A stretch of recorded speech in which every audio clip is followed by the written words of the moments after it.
بسم الله الرحمن الرحيم وبه نستعين وصلى الله على النبي الكريم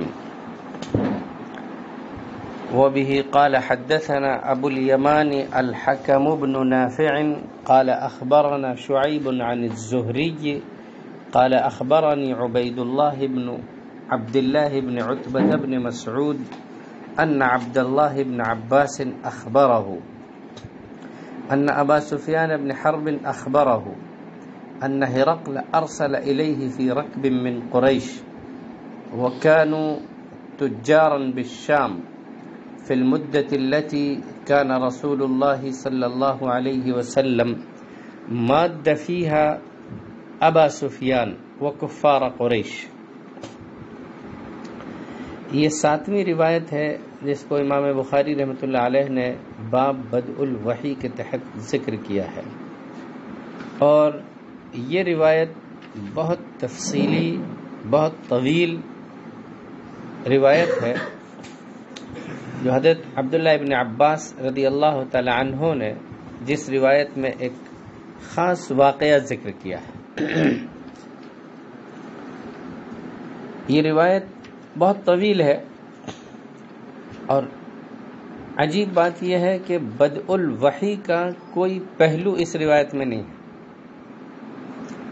وحی کے نزول یا وحی کی ابتدائی کیفیات اور وحی کے نازل ہونے کا کوئی تذکرہ کسی حیثیت سے اس روایت میں نہیں ہے۔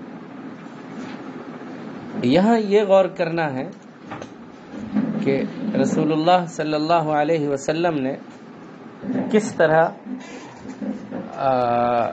حضرت عبداللہ ابن عباس رضی اللہ تعالی عنہ نے کس طرح اس حدیث میں وحی کے تعلق سے تذکرہ فرمایا ہے۔ ٹھیک، پہلے یہ واقعہ آپ سمجھ لیجئے کہ واقعہ کیا ہے، اس کے بعد اس روایت کی میں تفصیل ذکر کرتا ہوں۔ واقعہ یہ تھا کہ صلح حدیبیہ کے بعد حضور صلی اللہ علیہ وسلم نے دنیا کے بادشاہوں اور عجم کے شہنشاہوں کے نام خطوط روانہ فرمائے۔ صلح حدیبیہ حضور صلی اللہ علیہ وسلم کی حیات میں اور اسلامی تاریخ میں ایک منعطف ہے، ٹرننگ پوائنٹ ہے، جس کے بعد بہت ساری تبدیلیاں اسلامی دعوت میں، ذوق و مزاج میں، اسلامی تاریخ میں پیدا ہوئی ہیں۔ صلح حدیبیہ کی تفصیلات میں تو اس وقت میں نہیں جاؤں گا، لیکن صرف ایک چیز کی طرف اشارہ کروں گا کہ حضور صلی اللہ علیہ وسلم نے جب مشرکین کے ساتھ، کفار مکہ کے ساتھ صلح فرمائی ہے، بظاہر بہت زیادہ دب کر، بہت زیادہ مظلومیت کے احساس کے ساتھ، بہت زیادہ کسر نفسی کے ساتھ، ایسا لگتا تھا کہ مجبوری میں یہ سب شرطوں کو مانا جا رہا ہے، اور حضرات صحابہ اس پر حیران بھی تھے کہ جب ہماری تعداد کم تھی تب ہم ان کافروں سے جنگ لڑتے تھے، لیکن آج جب تعداد بھی زیادہ ہے اور ہمارے پاس اسباب بظاہر پہلے سے زیادہ ہیں، تو اب اتنا دب کر ان کی باتوں کو کیوں مانا جا رہا ہے؟ اللہ تعالیٰ نے اس کو فتح مبین بتایا، اِنَّا فَتَحْنَا لَكَ فَتْحًا مُبِينًا۔ تو جو بہت ساری تبدیلیاں اور بہت سارے حالات تبدیل ہوئے ہیں صلح حدیبیہ کے بعد، مختلف جہتوں اور مختلف پہلوؤں سے، ان میں ایک خاص بات یہ ہوئی تھی کہ رسول اللہ صلی اللہ علیہ وسلم نے جزیرۃ العرب ہی کو اپنی دعوت کا محور اب تک بنایا تھا۔ حضرات صحابہ محنت، کوشش، جد و جہد صرف یہیں پر کرتے تھے، کہاں؟ جزیرۃ العرب میں۔ لیکن صلح حدیبیہ کے بعد اسلامی دعوت کے آفاق اور زیادہ کھل گئے، مواقع میسر آئے، اور حضور صلی اللہ علیہ وسلم نے عرب کے دائرے سے نکل کر عجم کے حدود میں قدم رکھا، اور اس وقت جو دنیا کے مشہور بادشاہ، حکمراں، شہنشاہ تھے عالم عجم میں، ان سب کو خطوط روانہ فرمائے۔ خط لکھنا یوں تو ایک عام بات ہے، لیکن حضور صلی اللہ علیہ وسلم کے یہ خطوط، یہ میسیجز اس بات کا سگنل تھے کہ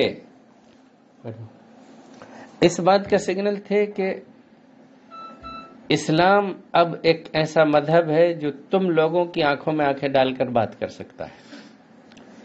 جس اسلام کو اب تک کوئی حیثیت نہیں دیتا تھا، اب اس کی ایک اسٹیٹ قائم ہے، ایک ایسی اسلامی ریاست ہے جس کو بین الاقوامی طور پر باہر کی دنیا کے بادشاہوں اور حکمرانوں کو بھی تسلیم کرنا چاہیے۔ اب تک سماجی طور پر، قبائلی طور پر، عام انسانوں کو انفرادی طور پر مسلمان دعوت دیتے تھے، لیکن اب اس کا موقع ملا ہے کہ مسلمان عالمی بادشاہوں، حکمرانوں اور عجم کے شہنشاہوں کو خطاب کر سکیں۔ اور ظاہر بات ہے کہ بادشاہوں کو، حکمرانوں کو، شہنشاہوں کو اس زمانے میں عوام کے لوگ خطاب کم کرنے کی اہلیت رکھتے ہیں، تو اس زمانے میں تو تصور ہی نہیں تھا۔ حکومت ہی خطاب کر سکتی تھی۔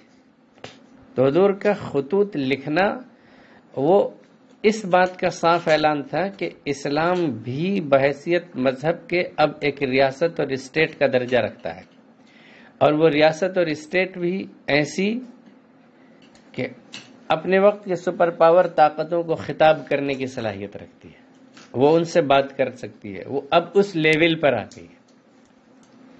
اب یہاں حضور صلی اللہ علیہ وسلم نے خطوط لکھے تھے۔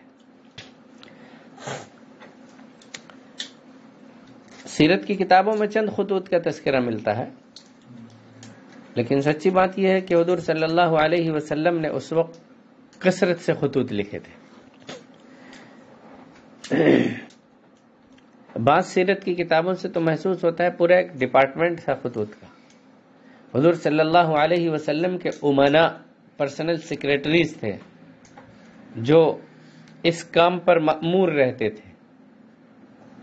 حضور صلی اللہ علیہ وسلم نے اپنے صحابہ کو اس زمانے کی ضروری زبانوں کو سیکھنے کا حکم دیا تھا۔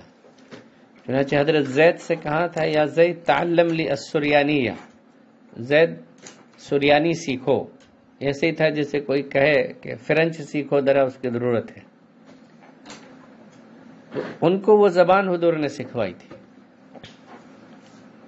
اس لیے کہ رسائل میں، خطوط میں، میسج بھیجنے میں ادھر سے بھی آتے تھے، ادھر سے بھی جاتے تھے، تو ضرورت محسوس ہوتی تھی۔ بہرحال حضور صلی اللہ علیہ وسلم نے خطوط روانہ فرمائے مختلف بادشاہوں کے نام۔ جس بادشاہ کی جو زبان رہی ہوگی اسی زبان میں اس کو مخاطب کیا گیا۔ خط پہنچے، عربی زبان میں بھی بھیجے۔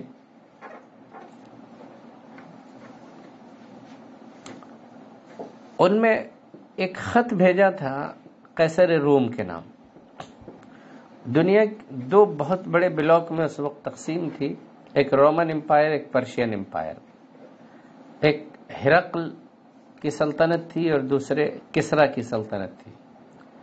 ہرقل روم پر حکومت کرتا تھا اور کسرا ایران پر حکومت کرتا تھا۔ روم اور ایران کہنے کو یہ دو لفظ تھے، لیکن اگر آپ جغرافیہ کے اس نقشے میں دیکھیں جو اس دور کا روم اور اس دور کا ایران تھا، یا رومن امپائر اور پرشین امپائر کے حدود دیکھیں،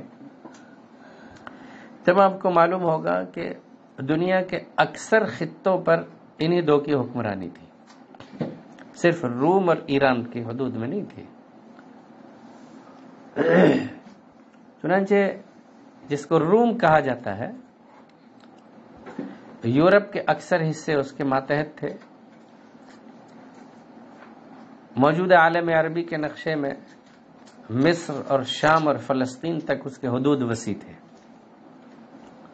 یہاں بھی یہ علاقے رومن امپائر کے ماتحتی میں تھے۔ حضور صلی اللہ علیہ وسلم نے اپنے ایک صحابی کو بھیجا تھا روم کی سفارت پر ایک اور مشترک بات تھی کہ حضور صلی اللہ علیہ وسلم نے جو خطوط لکھے تھے ان کا انداز اور اسلوب بہت صاف، بہت صریح اور دو ٹوک تھا۔ ان میں مشترک مضمون یہ تھا کہ حضور صلی اللہ علیہ وسلم نے ان بادشاہوں کے نام کے ساتھ یہ خطاب کیا تھا اور یہ فرمایا تھا کہ اسلام قبول کرو، محفوظ رہو گے، دنیا اور آخرت سلامت رہے گی۔ اگر اسلام قبول کر لو گے، اللہ کی طرف سے تمہیں تمہارے اسلام قبول کرنے کا بھی اجر ملے گا، اور تمہارے متبعین جو ماتحت ہیں وہ تمہیں دیکھ دیکھ کر اسلام قبول کریں گے، اس کا بھی اجر ملے گا۔ اور اگر تم اسلام قبول نہیں کرتے، اس سے روگردانی کرتے ہو، اعراض کرتے ہو، تو یاد رکھو کہ دوہرا عذاب تم کو ملے گا۔ صرف خط میں اتنا مختصر مضمون تھا۔ یہ مضمون خود اس کا متقاضی ہے کہ ہم اس پر غور کریں کہ رسول اللہ صلی اللہ علیہ وسلم جو جزیرۃ العرب میں، مدینہ منورہ میں اسلامی ریاست اور اسلامی اسٹیٹ کے امیر تھے، حاکم تھے، وہ نبی برحق اور پیغمبر بھی تھے، دنیا کی اس وقت کی سپر پاور طاقتوں کو خطاب کر رہے تھے، تو بہت زیادہ ایسی زبان استعمال انہوں نے نہیں کی جو لاگ لپیٹ والی تھی، تملق والی تھی، چاپلوسی والی تھی، ان کی بہت زیادہ تعریف کرنے والی تھی، مبالغہ آرائی کی تھی، کچھ نہیں تھا۔ یا غیر ضروری باتیں ادھر ادھر کی اپنے خط میں لکھی جائیں، پیغام میں لکھی جائیں۔ صرف مختصر سی دو باتیں تھیں۔ ایک تو یہ کہ اسلام قبول کرو اگر محفوظ رہنا چاہتے ہو۔ آپ کسی کو اس لب و لہجے سے اگر بات کریں گے تو کیا مطلب ہے اس کا؟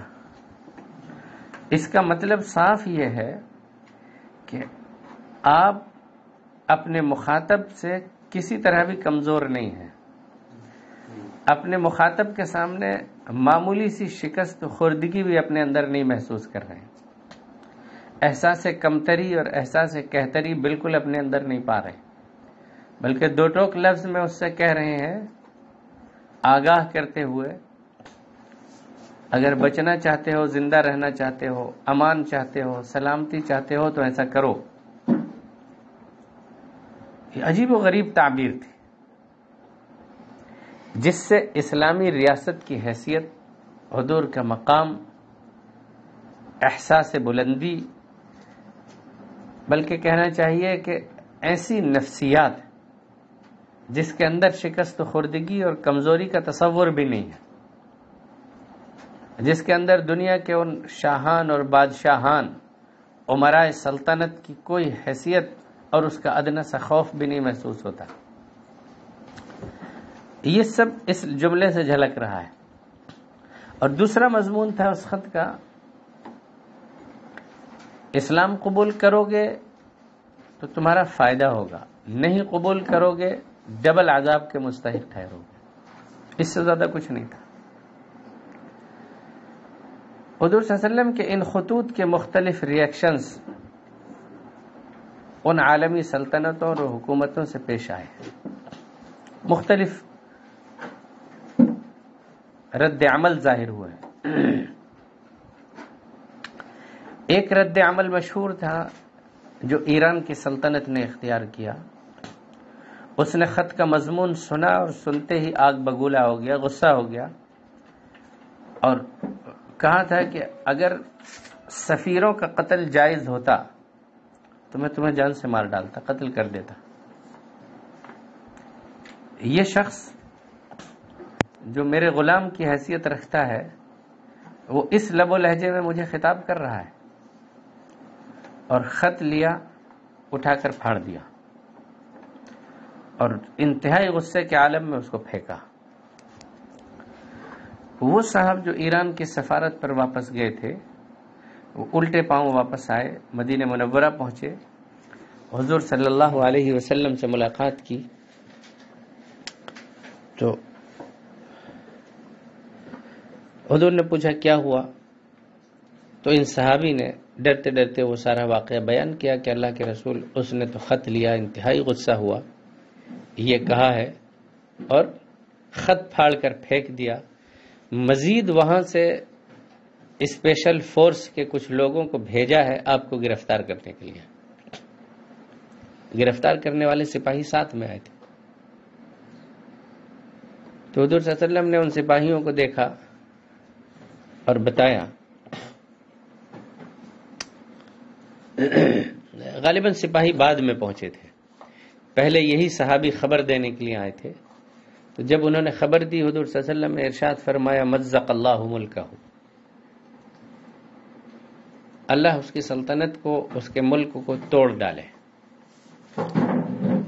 پھر جب وہ سپاہی حضور کی خدمت میں آئے گرفتار کرنے کے لیے وارنٹ لے کر، تو حضور صلی اللہ علیہ وسلم نے ان کو دیکھا اور ان سے پوچھا کیسے آئے ہو؟ تو بتایا کہ ہم اس کام سے آئے ہیں، آپ کو گرفتار کرنا ہے۔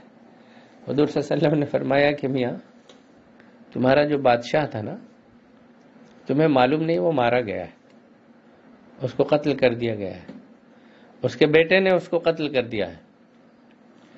عجیب تھا کہ اس خاندان میں ایسا انتشار اور خانہ جنگی اور بغاوت ایک دوسرے میں ہوئی کہ یکے بعد دیگرے کئی قتل ہوئے، اور وہ پھر وہ سلطنت واقعی نہیں رہ سکی۔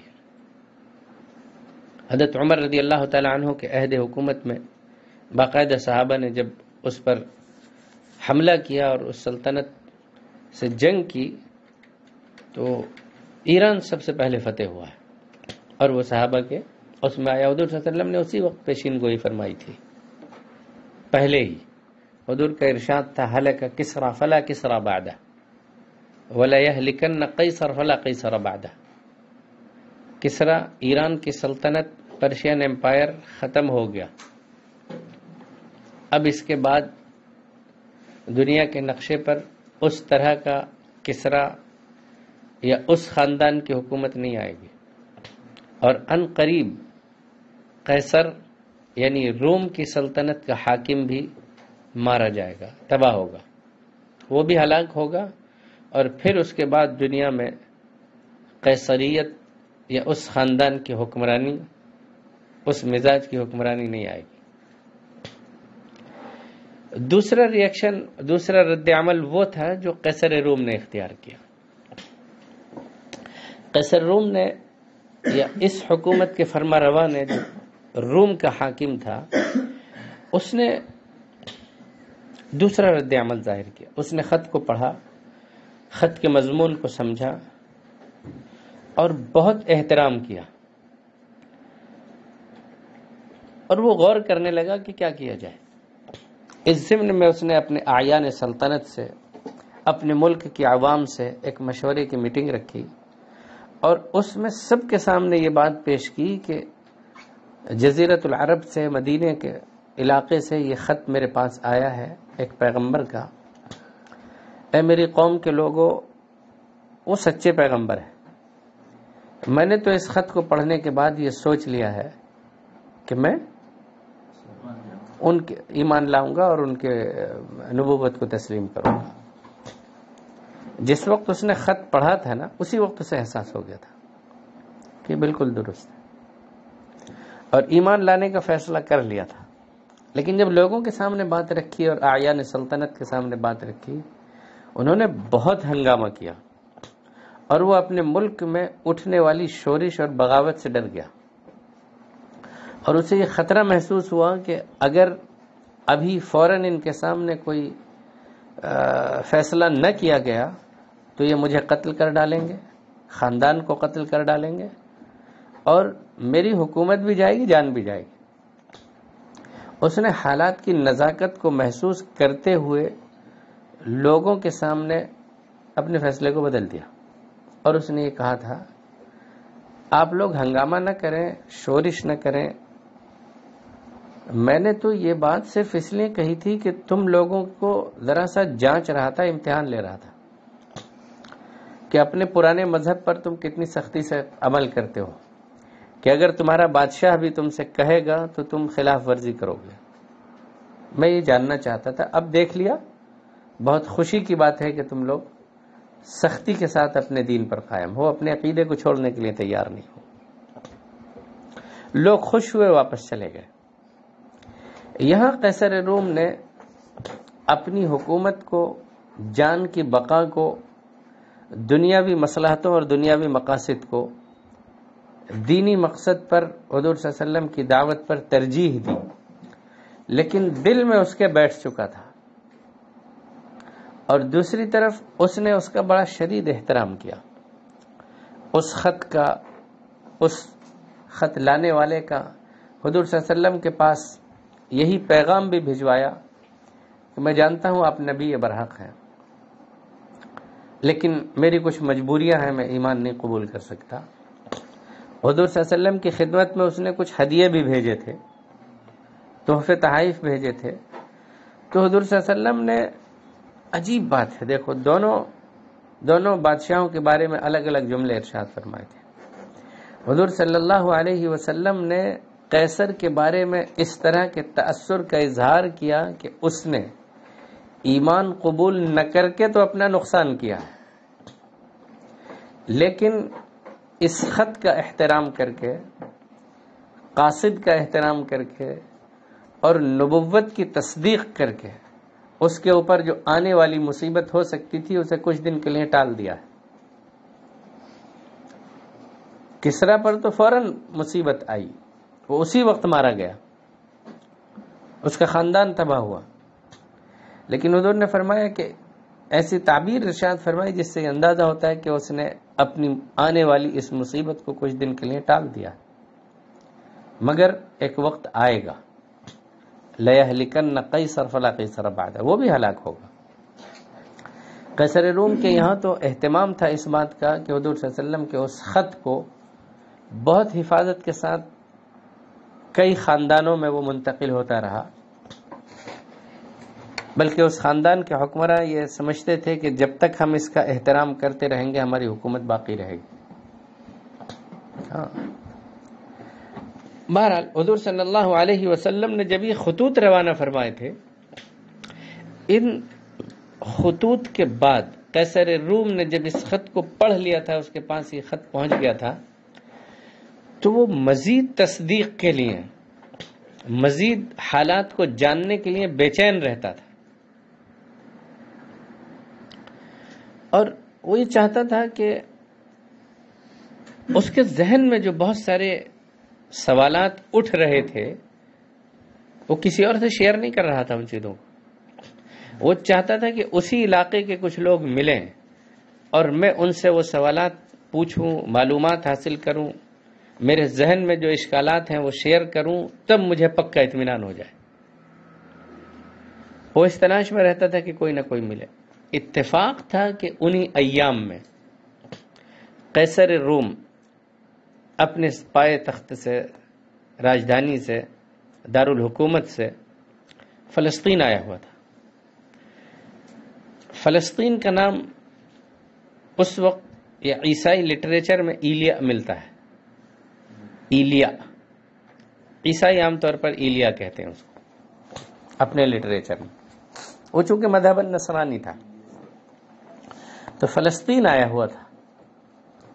اور فلسطین اس لیے آیا تھا کہ کچھ دن پہلے ہی اس کی جنگ ہوئی تھی ایران سے، اور ایران کی جنگ میں اس کو فتح حاصل ہوئی تھی، تو فتح کی خوشی میں وہ ایک مقدس اور مبارک مقام پر شکرانے کی نماز ادا کرنے کے لیے آیا ہوا تھا اپنے عقیدے کے مطابق۔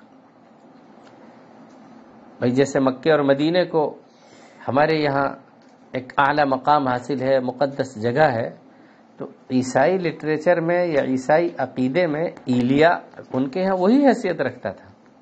تو وہ شکرانے کی نماز پڑھنے کے لیے، شکرانہ ادا کرنے کے لیے ایلیا فلسطین آیا ہوا تھا، مسجد اقصی میں۔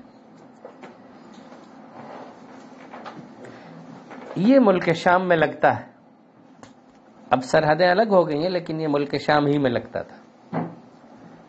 ملک شام میں تجارتی قافلے مکے اور مدینے سے اکثر آتے رہتے تھے۔ ملک شام اس وقت عالمی تجارتی منڈی تھا۔ اس وقت ابو سفیان اپنے ایک تجارتی قافلے کے ساتھ یہاں آئے ہوئے تھے، چونکہ صلح حدیبیہ کے بعد راستے کھل گئے تھے اور راستوں میں کوئی رکاوٹ نہیں تھی، اس لیے یہ لوگ تجارت میں لگے ہوئے تھے اچھی طرح۔ تو ابو سفیان یہاں آئے ہوئے تھے، قیصر روم اتفاق سے وہاں ملک شام میں ہی موجود تھا، فلسطین میں۔ اسے خبر لگی کہ عرب کا ایک قافلہ آیا ہوا ہے، فوراً بلایا گیا اور قیصر روم نے اس قافلے کو طلب کر کے اپنے دربار میں ان لوگوں کو ترتیب سے بٹھایا اور کہا کہ میں کچھ سوالات کرنا چاہتا ہوں، آپ لوگ سچ سچ اس کا جواب دیجیے گا۔ ابو سفیان اس وقت تک اسلام نہیں قبول کیے ہوئے تھے،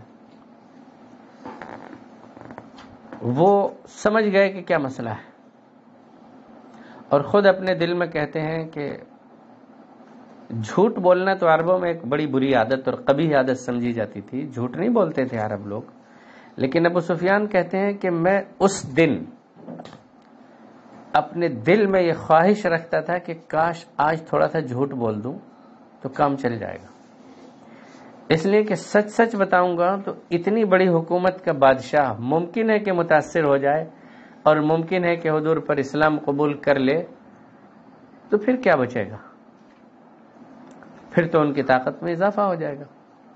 تو کہتے تھے کہ میں نے دل میں سوچ رہا تھا کہ آج جھوٹ سے کام چلا لوں، لیکن ڈر یہ لگ رہا تھا کہ کہیں میرے ساتھیوں نے اگر ہلکا سا اشارہ بھی کر دیا تو سارے جزیرۃ العرب میں بدنام ہو جاؤں گا، اس لیے جھوٹ بولنے کی ہمت نہیں ہو رہی تھی۔ انہوں نے قیصر روم کے سوالات کے جواب دیے جو اس روایت میں مذکور ہے، قیصر کا وہ مکالمہ، اس کے وہ سوالات اور ابو سفیان کے جوابات، اور پھر قیصر روم نے ان سوالات کے جوابات سے کیا نتیجہ اخذ کیا ہے، ابو سفیان کے ذہن و دماغ میں بھی نہیں تھا۔ اسے سوال کیا، جواب مل گیا، جب سب جواب مل گئے تب قیصر نے اس کا نتیجہ نکالا، ابھی میں نے یہ سوال کیا تھا، تم نے یہ جواب دیا، جانتے ہو اس کا مطلب کیا ہوا؟ اس کا مطلب یہ ہوا۔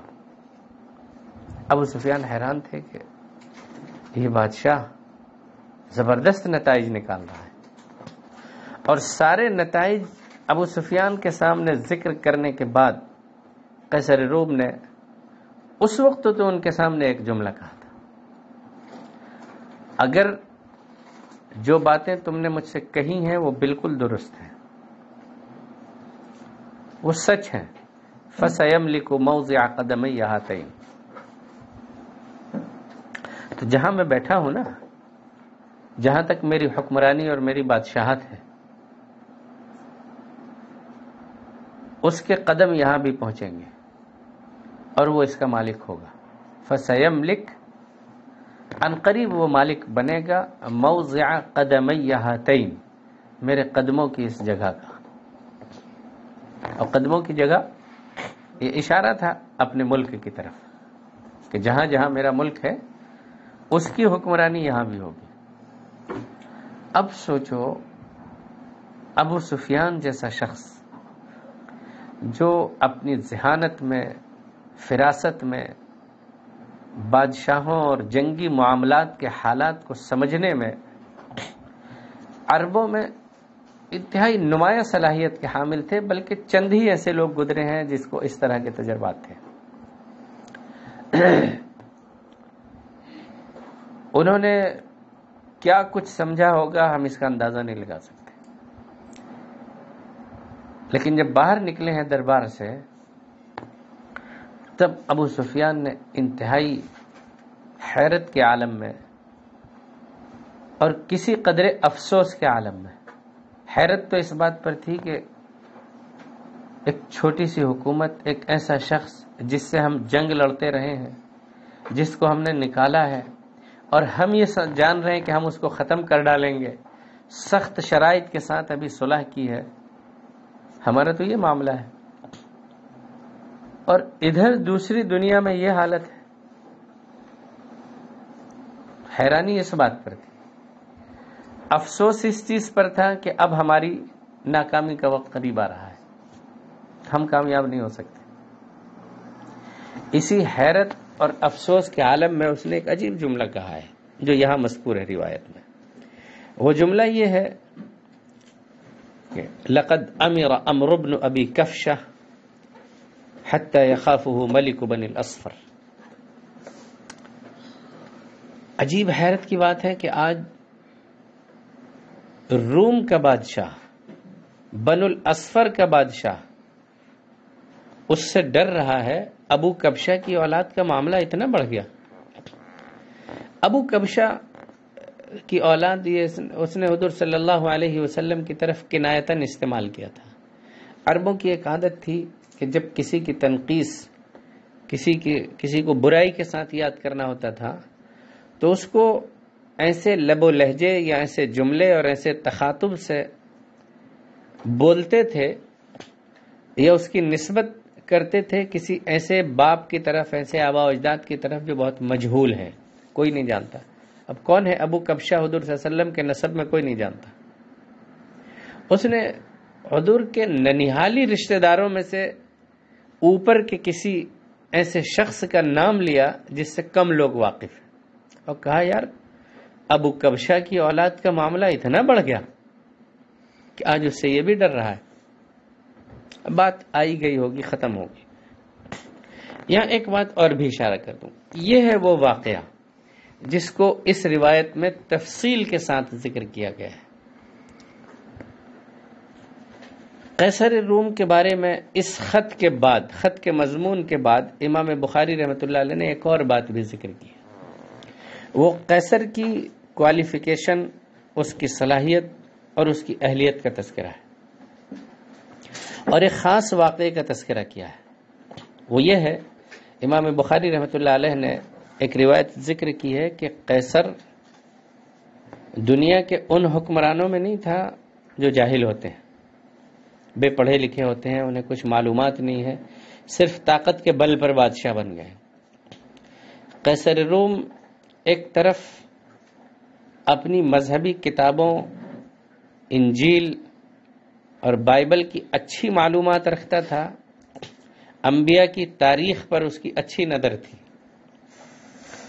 پیغمبروں کی قوموں نے ان کے ساتھ کیا معاملہ کیا اور پھر اللہ کی طرف سے کیا ہوا اسے اس کی بڑی تفصیلات معلوم تھی. دوسری طرف وہ علم نجوم کا ماہر تھا. علم نجوم، ستاروں کی گردش کا علم. چونکہ ستاروں کی گردش کو دیکھ کر دنیا میں رونما ہونے والے بہت سارے بڑے بڑے واقعات کو لوگ اس وقت سمجھ لیا کرتے تھے کہ کیا کچھ ہونے والا ہے. یہ ایک علم تھا. اب اس علم کی تصدیق اور تکذیب ایک تفصیلی مضمون ہے، میں اس میں نہیں جاتا. یہاں صرف یہ ذکر کر رہا ہوں کہ علم نجوم کا ماہر تھا وہ. ایک دن حضور صلی اللہ علیہ وسلم کی ولادت سے پہلے قیصر روم اپنے محل کے ٹیرس پر ٹہل رہا تھا اور ٹہلتے ہوئے اس کی نظر آسمان کی طرف گئی. وہ گھبرائے ہوا واپس آیا ہے. اس نے اپنے یہاں کے علماء کو، عیسائیت علماء کو، پادریوں کو، راہبوں کو اور علم نجوم کے دوسرے ماہرین کو جمع کیا اور ان سے ایک بات شیئر کی. یعنی پہلے تو وہ پریشان رہتا تھا، عجیب ٹینشن میں رہتا تھا کہ پتہ نہیں کیا ہونے والا ہے.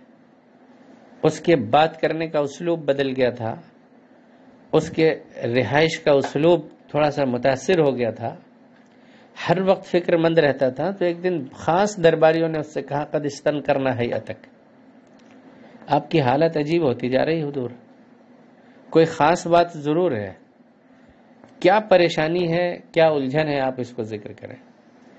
تو قیصر نے اپنے بعض خاص درباریوں سے اور علماء کے سامنے یہ بات ذکر کی. بھائی میں ایک دن چھت پہ ٹہل رہا تھا، میں نے دیکھا ان ملک الختان قد ظہر، کہ ستاروں میں ملک الختان ایک ستارہ ہے وہ غالب آ گیا. یعنی ستاروں کی گردش کی دوڑ میں کوئی ایک ستارہ ہے، اس کی تبدیلی سے میں نے محسوس کیا کہ یہ ملک الختان ہے اور اب یہ بازی لے گیا، یہ غالب آ رہا ہے۔ اس کا مطلب ہے کہ دنیا میں کچھ نہ کچھ تبدیلی بہت بڑے پیمانے پر ہونے جا رہی ہے، اور اس نے اس کو سمجھایا کہ یہ والا ستارہ اگر اس پر غالب آ جائے گا تو علم یہ کہتا ہے کہ دنیا میں کوئی بہت غیر معمولی واقعہ رونما ہوگا، اور اس کے غلبے کا مطلب یہ ہے کہ اب تک ساری بادشاہتیں، ساری حکومتیں، سارے نظام سلطنت اس سے مغلوب ہو کر ختم ہو جائیں گے۔ تو مجھے فکر اور ٹینشن یہ ہے کہ یہ کیا ہونے جا رہا ہے۔ اس وقت ذہن میں بھی نہیں تھا کسی کو کیا ہونے جا رہا ہے۔ یہ بات اس نے ذکر کی، امام بخاری نے اس کا بھی حوالہ دیا ہے۔ یہاں پر یہ قصہ تمام ہو جاتا ہے۔ اب دیکھو بدء الوحی سے اس کا کیا ربط ہو سکتا ہے، اس پورے قصے کا، اس تفصیل کا۔ عام طور پر علماء نے جو ربط ذکر کیا ہے وہ یہ ذکر کیا ہے کہ قیصر روم کے سوالات میں بعض سوال ایسے ہیں، مثلا قیصر نے یہ سوال کیا تھا، اس نبی کے متبعین بڑھتے رہتے ہیں یا گھٹ رہے ہیں؟ تو ابو سفیان نے بتایا نہیں، اس کے متبعین روز بروز بڑھتے چلے جا رہے ہیں۔ تو ظاہر بات ہے کہ وحی کے ابتدا سے یہی بات پیش آئی ہے، جس دن سے وحی نازل ہونا شروع ہوئی اس دن سے متبعین بڑھتے رہے، ایمان والے بڑھتے رہے۔ اس کا مطلب یہ کہ ابتدائے زمانے میں وحی کے متبعین کی کیفیت یہ تھی۔ دوسرا اس کا ایک سوال تھا کہ کمزور لوگ اس کی اتباع کرتے ہیں یا بڑے شریف اعلیٰ درجے کے لوگ، ہائی پروفائل لوگ حضور کی اتباع کر رہے ہیں؟ تو ابو سفیان نے کہا نہیں، بہت کمزور لوگ ان کی اتباع کرتے ہیں۔ ابتدائے وحی میں یہی حالات تھے۔ گویا ابتدائے وحی کے زمانے کا کچھ اشارہ قیصر کے سوالات اور ابو سفیان کے جوابات میں چھپا ہوا تھا، اس لیے اس زمانے کے حالات کے تذکرے کے لیے امام بخاری نے یہ ذکر کیا ہے۔ میں اس کے ساتھ ساتھ ایک بات اور بھی کہتا ہوں، میں یہ کہتا ہوں کہ اس میں وحی کی ابتدا اور وحی کے دنیا میں رونما ہونے والے نتائج کا اشارہ موجود ہے۔ حضور صلی اللہ علیہ وسلم پر وحی کا نزول یا وحی کا آغاز اور حضور صلی اللہ علیہ وسلم کی دنیا میں آمد، یہی تو ابتدا ہے وحی کی۔ حضور کی پیدائش وحی کی ابتدا کا فرسٹ سٹیپ کہ آپ دنیا میں آ گئے۔ پھر 40 سال کی عمر میں نبی بنایا جانا، یہ اس کا فائنل اسٹیج ہے کہ جس پیغمبر کو نبی آخر الزماں سید الاولین والآخرین آخری پیغام کے لیے اللہ نے منتخب کیا تھا، آج اس کی ابتدا ہو رہی ہے۔ جس وحی کی ابتدا حضور صلی اللہ علیہ وسلم پر 40 سال کی عمر میں غار حرا میں ہوئی ہے، اس وحی کے سگنل، اس کے اشارے حضور کی پیدائش سے پہلے سے ملنا شروع ہو گئے تھے، اور یہ وہی تھے جس کو قیصر روم نے ایک دن چھت پر ٹہلتے ہوئے آسمان کی گردش سے محسوس کیا تھا۔ یہی تو وہ اشارہ تھا جس نے یہ اشارہ دیا کہ دنیا میں اب ایک پیغمبر آنے والا ہے جو اس دنیا میں غالب ہوگا، جس کا دین غالب ہوگا، جس پر نازل ہونے والا پیغام دوسرے ادیان پر غالب آئے گا، جس کی حکمرانی اور سیاست اور اس کی حکومت اور اس کے متبعین کی حکومت سب پر غالب آئے گی۔ تو جس وحی کے نزول کی ابتدا 40 سال کی عمر میں حضور صلی اللہ علیہ وسلم پر غار حرا میں ہوئی تھی، امام بخاری اس روایت کے واقعے سے یہ اشارہ کرنا چاہتے ہیں کہ اس کے سگنل حضور صلی اللہ علیہ وسلم کی پیدائش کے وقت سے ایسے محسوس ہو رہے تھے کہ دنیا کا ایک عظیم ترین طاقتور حکمراں بھی اس کو محسوس کر رہا تھا، اور اسی وقت سے وہ پریشانی میں تھا، اسی وقت سے وہ ٹینشن میں تھا کہ کچھ نہ کچھ بڑا حادثہ، بڑا واقعہ دنیا میں رونما ہونے والا ہے۔ تو بہرحال ابو سفیان کے واقعے میں، اس کے سوالات میں، قیصر کے سوالات اور جوابات میں اور اس کی گفتگو میں ہم آغاز وحی کے مضمون کو تلاش کریں، یہ بھی ایک پہلو ہے، اور ہم قیصر کے اس واقعے سے اس کو جوڑیں، یہ بھی ایک بہت اہم ترین پہلو ہے۔ یہ تفصیلی روایت ہے جس کو امام بخاری رحمۃ اللہ علیہ نے یہاں پر تذکرہ کیا ہے اور اس پوری تفصیل کو ذکر کیا ہے نا۔ جب قیصر نے معلوم کیا کہ یعنی اس کے ذہن میں چونکہ پہلے سے تھا کہ کوئی ملک الختان غالب آئے گا، اور قیصر نے عربوں کے بارے میں تحقیقات کی تو پتہ لگا وہ لوگ ختنہ کرتے ہیں، تب یقین ہو گیا کہ ان کے غلبے کا وقت قریب آیا ہے، یعنی جس کا اشارہ مجھ کو بہت پہلے ملا تھا اور وہ اسی دن سے پریشان تھا کہ کیسے معلومات ہوں، کیسے تحقیقات ہوں۔ اب اس خط کو پہنچنے کے بعد مزید اس یقین میں اضافہ ہو گیا تھا کہ بھائی وہی لوگ ہیں جو غالب آئیں گے، اور اس نے وہ جملہ جو بولا تھا اب اس کو یہاں سے کنیکٹ کرو، اگر تم نے سچ کہا ہے تو وہ اس سرزمین کا بھی مالک ہوگا، اس سرزمین کے مالک ہونے کا سگنل، اس کا اشارہ وہ بہت پہلے سے محسوس کر چکا تھا، اسی لیے اس کو یقین تھا کہ اب ان کے غلبے کا وقت قریب ہے۔ یہ اس واقعے کی، اس روایت کی تھوڑی سی تشریح تھی جو میں نے واقعہ کے تناظر میں ذکر کر دی۔ اب اس کا آسان ترجمہ اور ترجمے کے ذیل میں ذرا سی تشریح، اب بہت زیادہ ضرورت نہیں رہی ہے تشریح کی، صرف اس کا ترجمہ اور تھوڑی سی تفصیلات انشاءاللہ اگلے درس میں ذکر کرتا ہوں۔